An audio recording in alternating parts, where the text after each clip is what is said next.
বাংলার অসংখ্য মানুষ পা মেলালেন জননেত্রীর সাথে। বাজলো খোল, করতাল, মাইকে বাজলো রবীন্দ্রসঙ্গীত। এটাই বাংলার সংস্কৃতি। বাংলার এখন প্রায় দোরগোড়াতেই পশ্চিমবঙ্গ বিধানসভা নির্বাচন 2021। তাই 5 বছরে একবারও দেখা না পাওয়া বিজেপি নেতাদের দেখা পাওয়া যাচ্ছে বাংলার মাটিতে। গত 20শে ডিসেম্বর বাংলায় ছিলেন বিজেপির অমিত শাহ।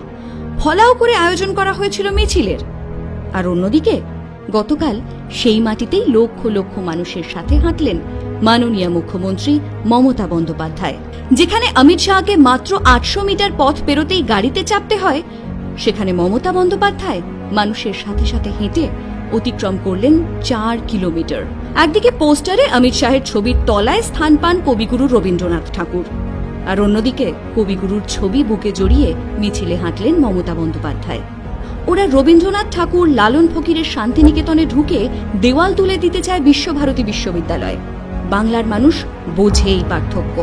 মমতা বন্দ্যোপাধ্যায়ের পাশে আছেন বাংলার মা, মাটি, মানুষ।